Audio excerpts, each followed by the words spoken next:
Hello, my name is Dylan Hamilton. Over the past couple of weeks, I have been working in the Far Cry 5 arcade level editor, just trying to build my own level in the outpost option. And while working through that, I have found some stuff that wasn't entirely obvious to the users at first, and so I had to mess around with, and just try to find the solution.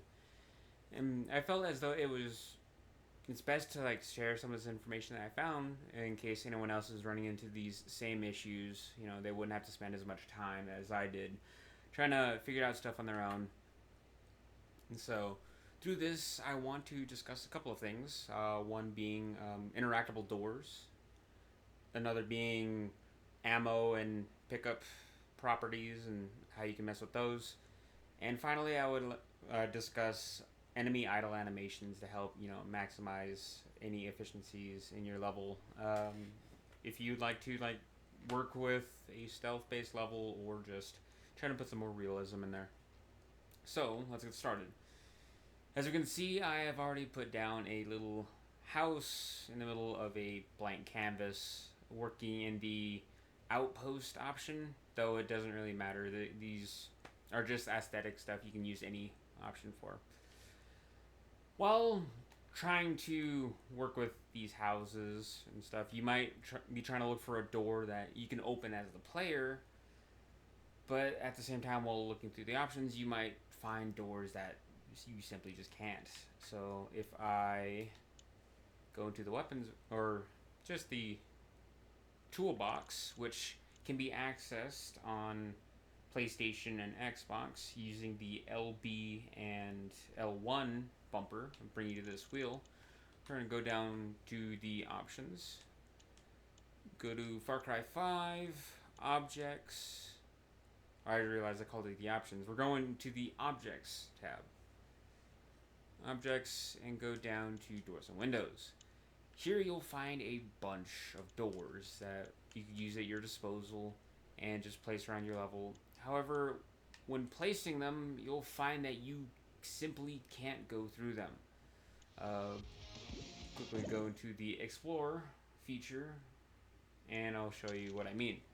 So you'll have this door. You'll try to go through it, walk them through it, right? Punch it, shoot it, do whatever. Nothing's gonna happen. In fact, it doesn't even have a texture on the back. So what these doors are typically used for is, let's say you have a building, but yet you don't want the player to go into that building, so you want to block it off completely. You're going to put doors like this and other barricades around the windows in order to save time on set design, especially if the building really doesn't serve a function to the overall gameplay of the level. You're going to be, blocking out all these openings, preventing the player from looking in. But there's also going to be some doors that you're might have textures on both sides, and still the player can't interact with them. It's good for those purposes, but yeah, let's say you have a building that you want the player to be able to go in, as it has some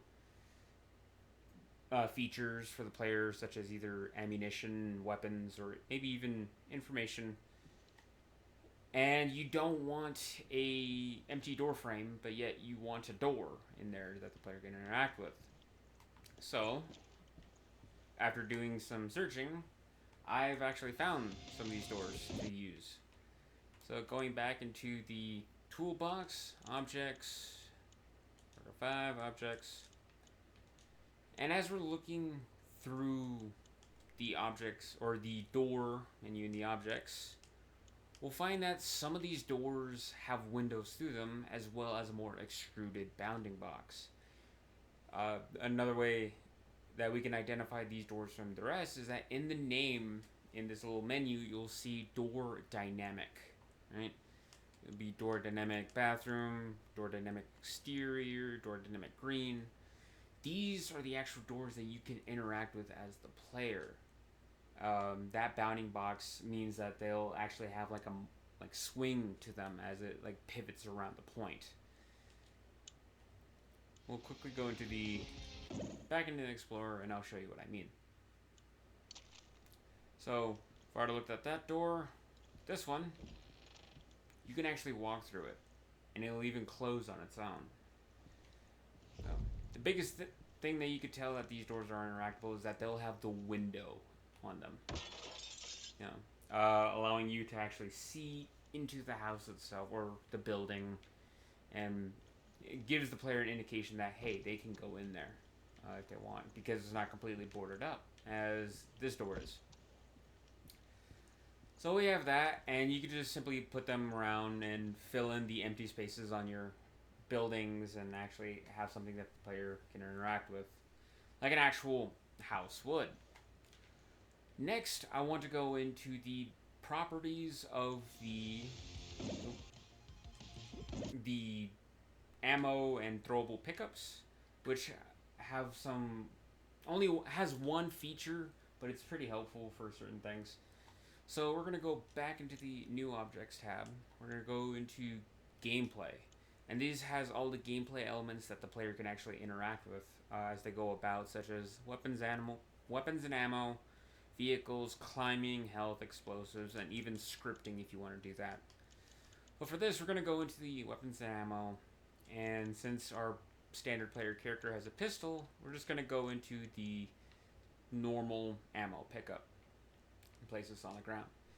Now you can go about and place these wherever. If you want the player to go about picking up as much ammo as you can or have them strategize, you can just place them around. The most helpful feature that I've found with this that I stumbled upon is that if you have it selected and either using X or square on the controllers to go into the object options, you'll find typically there's going to be a list of options. 2 of them are going to be based around coordinates. The other 2 are going to be based around similar objects in your scene. But this next one is going to have the custom properties. Going into that, we're only going to find one. However, that's going to be the respawn timer. Now, this respawn timer counts in seconds and is very helpful for the overall flow of the level that you're trying to go for. So let's say you want your player to have an abundance of ammunition and staying in like a similar spot, just continuously picking up ammunition and just mowing down whatever is in their path. You can have the respawn timer go down to either 0 or 1. For this, we're going to put down to 1 second. Just place it in there. And then the player will just continuously be able to pick up ammunition. Now, on the other hand, let's say you want this player to strategize more with their ammo pickups, and you're going to put down like a certain amount, and you don't want them continuously picking up this ammunition. What we're going to do, we're going to duplicate this and bring it over. Go into the options, custom, and we're going to crank up the respawn timer all the way to its maximum setting, which should be 600. Now with this, the respawn timer is increased exponentially, and the player would only be able to pick it up one time before having to wait for that cooldown timer to go all the way down before being able to pick it up again. Going back into the Explorer section, so you can see with this one, just continuously picks up or drops the ammunition. Whereas with this one, we pick it up and we gotta wait for a while. So we have to continue on about the level and do other things while we wait for that. I find this helpful as previously mentioned, it helps you control the flow of your game. If you want a more fun level where the players can just go about just shooting about all willy-nilly, they can have this ammunition pickup that just continuously supplies them with ammo.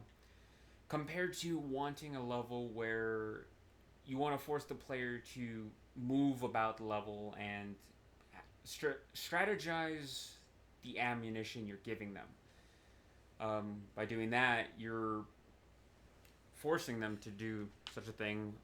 With the respawn timer being so high, they have to go about and try to find even more ammunition in a different area. Now, while in this outpost, there might be another issue that you'll come across when actually coming about with enemies.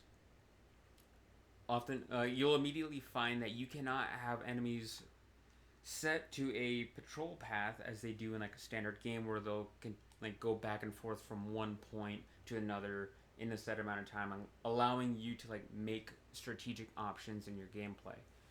You can't do that here. Instead, what you'll find if you go into the wheel, go into the AI, you'll find control zones. Now, what these control zones are is they're these boxes that you can put NPCs into, and they are restricted to just that area. Without these boxes, NPCs will just wander around wherever they want to in your scene. But like, let's say you want them strictly just sticking around this house. You can have these control zones here and assign the NPC to them, and it'll just stay within that box. Which it's helpful on its own. However, there might be a time where you're wanting to work on a stealth-based level, and in order to do that, you need some NPCs their attention to be focused somewhere else. However, that's going to be hard because their attention will be all over the place in a random bout. You know, just because they're in this little box doesn't mean they're not going to wander around aimlessly. They're still going to do that. They're just going to be restricted in the amount of area they have. So in order to fix that, what we're going to do is we're going to implement an enemy in here. We're going to have our little guy. Put him right about there. And we're going to work with what's called animation points. Now, these animation points can be used for a series of things such as characters or animals. For this one, we're going to work with characters and enemies. We're going to go down to the idle animations. Now, there's going to be a huge list of various things you want, such as, like, let's say you want them to just stand around idling somewhere, or to relax, or wandering. For this one, we're going to have them bang on that door that we just implemented. Right? I'm going to put that down there. We're going to bring our little dude closer to it. Now what this is, it's a set animation point where the enemy goes into and they're going to perform the animation that it's currently there. In this case, it's the banging door animation. Clicking on this, we're going to press X or square to go into the object options, and instead of the respawn or the custom properties as we saw in the ammo pickup, we see animation point options. Clicking that, we're going to have a bit more to work with, such as the loop indefinitely, maximum duration, and the cooldown. So what this is when the enemy starts to play this animation, they're going to be stuck into it in this set spot. However, in the current state, the animation is going to last for 1 second, and it's going to be a cooldown of 1 second. So what this means is that they're going to play it 1 second, done, and then since the cooldown is only 1 second, which is the amount of time it takes for them to be able to do it again, they're going to be able to immediately get back into it, and it's just going to look weird because he's going to just go back and forth doing this thing. But what you can do, in an instant where you're trying to, let's say, have the player go through a stealth-based outpost, that, or you just want some extra realism in your level, you can have it loop indefinitely. And what this does is once they're stuck in that animation, they're going to be playing that animation over and over until you kill them or you draw their attention through fire. Other than that, they're just going to be there, which allows the player to sneak around them and do whatever they want behind their back. On the other hand, you could also just have this there for realism, having like an employee just continuously doing his thing or whatever. Though, let's say you don't want them to indefinitely do this animation. You want them to be able to do it for a little bit and then continue about just patrolling the area. You can have that unchecked and then play with the duration. So for this, let's say we want him to just do the animation for about 15 seconds, right? And after that, we want him to continue about doing what he was doing, but instead, we don't want him to immediately get back into that animation. We'll just set the timer here for 10 seconds. Now, going back into the Explorer tab, let's see if he'll immediately get to it. Oh. As you can see now, he's in this animation. So while he's doing that, his attention. For everything I have. I'm sure. I'm glad to hear that. But while he's doing that, we can sneak around behind his back, do whatever is necessary, and then he's just gonna go about because now the duration is done. So he'll continue his patrol, do whatever he wants, walk around, and all that. This can help in a variety of different ways, like I just mentioned. Trying to make a stealth-based outpost or just having more realism to your level. And this is it's a little bit more of a replacement for not having those patrols that we mentioned earlier. Oop. I do apologize for that. It's a replacement for not having those and still keeping their focus somewhere else so that the player can strategically move about the level. But that is all I have for this one. I hope these have been helpful for anyone who has been wondering the same things about all this and just trying to figure out solutions. Here they are. But thank you for listening, and I will see you all next time.